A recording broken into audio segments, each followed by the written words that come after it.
welcome to episode 6 of Vuka's special series titled 9 Women in 9 Minutes. My name is Oresia Nyawade and I will be your host. Our guest today is Dorothy Ooko, a passionate storyteller. Dorothy, how are you doing? Welcome. I am well. Thanks for having me, Horacia. I've I'm been so looking honored. forward to this. Thank I'm you. so honored. This is so exciting.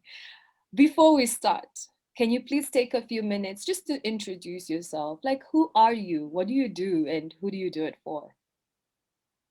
Right. My name is Dorothy Ooko. I'm a storyteller. I'm a mindfulness coach. I'm a teacher, and I love life.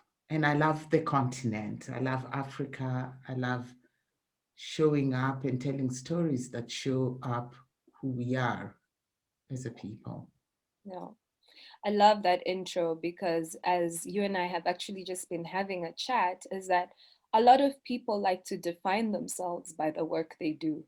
But for you to go over and beyond and talk about storytelling and your love for the continent, it's just beautiful to say that as human beings, we are a whole and not necessarily a career. Right. Absolutely. As a mindfulness coach, right, this whole concept of mindfulness, I'd like for us to take a few minutes to just explore it and maybe help us define how you would describe the art of mindfulness to a 10-year-old. Oh, I love that question. I love it because that's really part of my journey. I've always wanted to break mindfulness down in a way that Africans can understand it, because a lot of times it was like, oh, that's such a Western concept. It doesn't apply to us. Mhm. So I would tell a 10-year-old child, so Horacia, you're 10 years old. And I'm like, Horacia, do you get worried sometimes? All the Are time. you afraid sometimes? Are you afraid of things? Do you sometimes feel like you're talking and other people are just doing other things? Or someone is talking to you, mom is talking to you, and you're thinking about what you're going to do with your friends? Mhm. Do you sometimes feel a bit you're about to do an exam and you don't know if you're going to do well and you're afraid and you get a bit anxious? This is where mindfulness comes in. So I would tell you to get your bubbles, the bubbles, and just blow each time you're feeling afraid. You just take the bubbles, dip them in, you blow the bubbles. Another one, another one. And if you do that 5 times, you will get to this place of calmness. You will not be afraid anymore. Your fear will go away. And anytime you're afraid or you feel like there's so much happening, just go in, get your bubbles, and breathe through. So mindfulness is really this act of bringing our attention, our whole attention, into this act of breathing. And that's what anchors us, and that's what grounds us. And so we live in this fast paced world where we're always moving. There's so much happening. We're on our phones, we're everywhere, but we don't take time to be in this present moment. That is beautiful. That is beautiful. And it's so funny that even while you are describing mindfulness, Mm. you were forcing me to be very mindful. And all of a sudden, I thought I was that 10-year-old child for real, looking for my bubbles. And, even the bubbles are just, a proper metaphor for breath and taking in breath and just understanding that I am here. This is my moment Right, and not live in I- the future or the past. right, right. And I love to say, I am here. I am We are here. here. I am And here. this is the only moment you and I have. So I want to be here for you and you to be here for me and for us to have the connection. Exactly. Exactly. And so, while on the same topic, and not necessarily 10-year-olds, now that we understand what mindfulness is, why do you feel like it would be important for African women to learn about and practice mindfulness?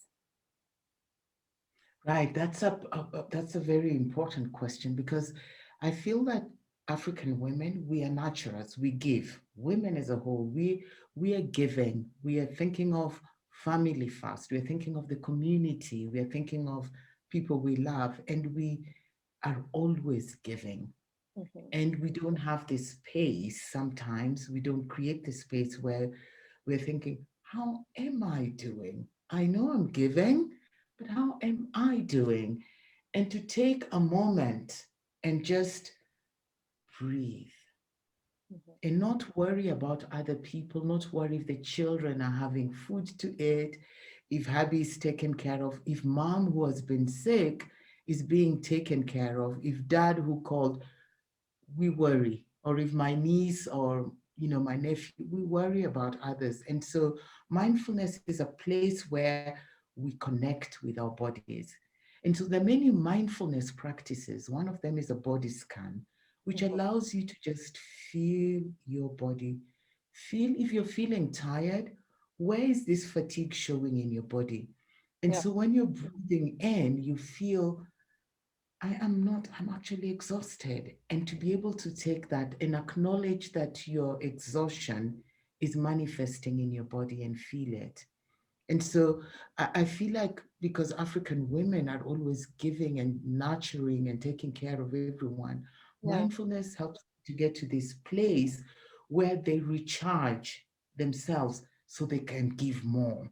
yeah, Because if you give and you're empty, then you'll have nothing to give at one point. You yeah. will be completely exhausted. We And need you might start resenting the people you're giving exactly to. right Yeah, because you there's nothing. You're running on empty. Mindfulness gets us to that place where we are recharging our mind, we are recharging our body, and reconnecting with the essence of who we are. yeah. I love it. I love it. And while we are speaking about recharging to give, coming back to yourself, giving to yourself, as an African woman myself, I know that I get lost in that trap all the time. But I want to learn how mindfulness, Dorothy, can play a role in our success and productivity. So, no longer just about women, not longer just about 10-year-olds, but everybody. How does this art of mindfulness play a role in our success and our productivity? Right. So mindfulness is really about self-awareness. And mindfulness, the reason why we practice or why I started practicing mindfulness is because it enhances our emotional intelligence. Mhm. And if you look at emotional intelligence, there are five domains and five scales of emotional intelligence. The first one is self-awareness. If you meet people sometimes who are not very self-aware, you can tell they're not self-aware. Yeah. But if they were to take moments, because mindfulness enhances your self-awareness, you're able to know yourself and therefore know others. Mhm. This self-awareness as well also helps with self-regulation and self-management. You know when you're tired, you just said if you're too tired, you may lash out at others or feel resentful. You can Exactly. go, I'm in this place where I'm tired. I should not respond. You're self-regulating. Mhm. Or I should not respond to this email because I'm too angry right now. And so self regulation is important. And Yeah. the other third skill of emotional intelligence is around motivation. What gets you up in the morning? If you're not practicing mindfulness and you're not connecting with yourself, you may lose the motivation of what is it that makes you get out of bed? Why do you do what you do? Why Mhm. is Horacia passionate about mental health and mental well being? This is what gets you up every morning. And so this motivation, the idea that you're able to find out this is what inspires me because you've been able to be in that still place where you know. And then the idea of empathy, feeling with other people. When Yeah. you practice mindfulness, you're able to empathize with others because you know how it feels to be tired, you know how it feels to be empty. You're able to empathize with someone else. And I Yeah. think that in our society right now, we lack empathy and compassion. Yeah. Mindfulness helps us build these skills, these muscles of empathy and compassion for others. And then, lastly, the idea of leadership, how you lead yourself as a person, how you lead in your home, how you lead in the community. We are leaders everywhere we are. And to be a leader, you must have these skills that we are talking about. And so I find that we all need to practice mindfulness because it enhances our emotional intelligence, makes us better leaders, but more than anything, improves our well being, our mental health, and our just general state of well being. Yeah. Thank you, Dorothy. You've given us so much already. I know one thing that you mentioned is a full body scan and the benefits of how mindfulness can play a role in our daily lives. As we Mhm. close out, for the people listening, can you please share one other way that they can immediately start practicing and implementing mindfulness in their daily lives? Right. So the first one I love, that's my me moment, is when you're in the shower. A lot of times people don't realize when they put the soap in their body, when they did this, because they're thinking so many things. This is what I'm going to do. This is what I'm going to do. But when you're in the shower, it's such a moment to be aware of, as you're washing your face, as the water runs through your body, that's a moment to be mindful and bring attention to your body and notice your body as you're cleaning it. And Yeah. we miss that precious moment. When we are eating, it's such a moment to be there, mindful eating. Notice what spice is that? Because you're there. You're not on your phone Mhm. scrolling down at Mhm. messages.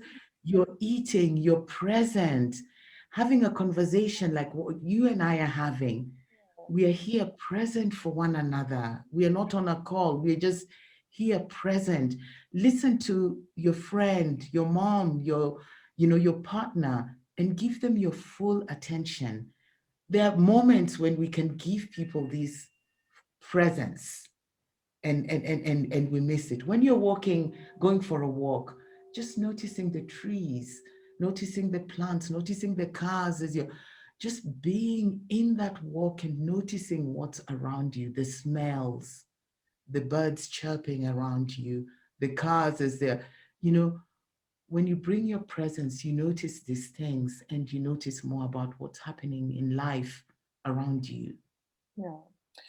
Thank you so much, Dorothy. Wow, this has been super insightful. I'm sure the listeners are just also wondering, what? Those who knew about mindfulness, they're like, yes, sister, keep preaching. And those who didn't know, I'm sure they're leaving this podcast feeling super informed. Thank you so much for your time. Any last words before we close off? Thank you so much. And remember, I think we judge ourselves too much when we try. We're like, that's not for me. When you practice mindfulness, we say no judgment in a non judgmental way. You don't judge yourself. Just if it's two breaths that you can do, just do the two breaths. Don't judge yourself harshly. Don't judge at all. And the next day, you will do three breaths. Yeah, Just no judgment. take it easy. Thank Take it you so easy. much. That's Dorothy Thanks, Ooko, Loretta. mindfulness coach, lover of life, storyteller. Thank you so much and enjoy. Thank you, Herskia. Thank you. Bye. Bye.